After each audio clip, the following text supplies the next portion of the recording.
Hi friends, welcome to sumithra samayalarai. இன்னைக்கு வீடியோவில் ஒரு சூப்பரான முட்டை கிரேவி தான் எப்படி செய்யலாம்னு பார்க்க போகிறோம். சாதம், சப்பாத்தி, வெரைட்டி ரைஸ், புலாவுக்குலாம் ரொம்பவே சூப்பராக இருக்கும். வாங்க எப்படி செய்கிறதுன்னு பார்க்கலாம். நான் 10 முட்டை எடுத்திருக்கேங்க. நல்லா வேக வச்சுட்டு தோலை உரிச்சிட்டு வச்சுருக்கேன். இப்போ அந்த முட்டையில் இதே போல் ஒரு கத்தியால் சின்னதாக கிரல் மாதிரி நம்ம சேர்த்துக்கலாம். இப்படி நம்ம சேர்க்கும் பொழுது மசாலா ஃப்ரை பண்ணும் பொழுது மசாலா டேஸ்ட்டில் உள்ளே இறங்கி சூப்பராக இருக்கும்.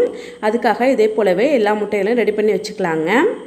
இப்போது ஒரு கடாய் வச்சுருக்கேன். ஸ்டவ் ஆன் பண்ணிவிட்டு நல்லா 2 ஸ்பூன் எண்ணெய் சேர்த்துருக்கேங்க. எண்ணெய் நல்லா சூடாகிடுச்சு. அதில் 1/4 ஸ்பூன் அளவுக்கு மிளகாய்த்தூள், 1/4 ஸ்பூன் மஞ்சள் தூள், 1/4 ஸ்பூன் உப்பு சேர்த்துருக்கேன். முட்டையை நம்ம வறுத்து எடுத்துக்க போகிறோம். அதுக்காக நம்ம சேர்த்துட்டு நல்லா சிம்லேயே வச்சுட்டு நல்லா வறுத்து விட்டுக்கலாங்க. இப்போ நம்ம அவிச்சு வச்சுருக்கோம்ல முட்டை, அதெல்லாம் நம்ம சேர்த்துக்கலாம். நல்லா சேர்த்துட்டு அந்த மசாலாலாம் நல்லா படுமாடி நல்லா மிக்ஸ் பண்ணி விட்டுக்கலாங்க. ஒரு 1 நிமிஷத்துக்கு இதே போல் வறுத்து விட்டாலே போதும். நமக்கு மசாலாலாம் முட்டையில் இறங்கிடும். நம்ம இப்போது வேற ஒரு பிளேட்டுக்கு மாற்றி எடுத்துடலாம். இப்போ எல்லா முட்டைகளையுமே நம்ம எடுத்து வச்சிடலாங்க. இப்போ நான் அதே கடாயில் 2 ஸ்பூன் எண்ணெய் சேர்த்துருக்கேன். இன்னும் நல்லா சூடானதும் 2 ஏலக்காய், 2 கிராம்பு, ஒரு பிரிஞ்சி இலை, 2 பட்டை சேர்த்துக்கிறேங்க. அது கூடவே பொடியாக கட் பண்ண 2 வெங்காயம் சேர்த்துருக்கேன். அதை சேர்த்துட்டு நல்லா வறுத்து விட்டுக்கலாம். வெங்காயம் ஓரளவு நல்லா வதங்கட்டும். ஒரு 2 நிமிஷத்துக்கு நல்லா வதக்கி விட்டுக்கலாங்க. இப்போ வெங்காயத்துக்கு தேவையான அளவு உப்பு மட்டும் சேர்த்துருக்கேன். ஒரு 1/2 ஸ்பூன் சேர்த்துட்டு அதையும் சேர்த்து நல்லா வெங்காயம்லாம் நல்லா வதங்கி வர வரைக்கும் நல்லா வறுத்து விட்டுக்கலாம். இப்போ பார்த்தீங்கன்னா வெங்காயம்லாம் நல்லா வதங்கிடுச்சு. இப்போது நான் 2 ஸ்பூன் இஞ்சி பூண்டு பேஸ்ட்டு தான் சேர்த்துக்கிறேங்க. இஞ்சி பூண்டு பேஸ்ட் சேர்த்துட்டு அதோட பச்சை வாசனைலாம் போகும்படி நல்லா வறுத்து விட்டுக்கலாம். இப்போ நான் இது கூடவே பாதி அளவு நல்லா வதங்கிடுச்சு. இது கூடவே நான் கொஞ்சம் கருவேப்பிலை, ஒரே ஒரு பச்சை மிளகாய் மட்டும் சேர்த்துருக்கேன். அது 2 மிஸ் ஆகிடுச்சு. நீங்கள் சேர்த்துக்கோங்க. நல்லா சேர்த்துட்டு நல்லா வறுத்து விட்டுக்கலாம். இப்போ நல்லா வதக்கிக்கலாங்க. நல்லா இஞ்சி பூண்டு பேஸ்ட்டெல்லாம் நல்லா பச்சை வாசனைலாம் போகும்படி நல்லா வதக்கி விட்டுக்கலாம்.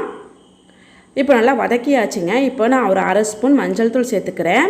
கூடவே நான் 1 ஸ்பூன் மிளகாய் தூள் சேர்த்துக்கிறேன். நம்ம காரத்துக்கு தகுந்த மாதிரி நம்ம சேர்த்துக்கலாம். நான் 1 ஸ்பூன் மிளகாய் தூள் சேர்த்துக்கிறேன். 1/2 ஸ்பூன் மல்லித்தூள் சேர்த்துக்கிறேங்க. 1 ஸ்பூன் கரம் மசாலா சேர்த்துக்கிறேன். நான் வீட்டில் அரைச்ச கரம் மசாலா சேர்த்துருக்கேன். நம்ம கடையில் வாங்கி நம்ம சேர்த்துக்கலாம். நல்லா சேர்த்துட்டு அந்த மசாலாலாம் நல்லா சேர்த்து நல்லா வறுத்து விட்டுக்கலாம். இப்போ நான் ஒரு 1/2 கிளாஸ் அளவுக்கு தண்ணி தெளித்து விட்டுக்கிறேன். ஒரு 2 டேபிள் ஸ்பூன் அளவுக்கு நல்லா தண்ணி தெளித்து விட்டுக்கலாம். அதை தெளித்து விட்டுட்டு நல்லா மிக்ஸ் பண்ணி விட்டுக்கலாங்க. இப்போ தண்ணி தெளிச்சாச்சு இல்லையா, அது நல்லா மிக்ஸ் பண்ணி விட்டுக்கலாம். ஒரு 2 நிமிஷத்துக்கு நல்லா மிக்ஸ் பண்ணி விட்டுக்கலாம். இப்போ நல்லா மிக்ஸ் பண்ணி விட்டாச்சு.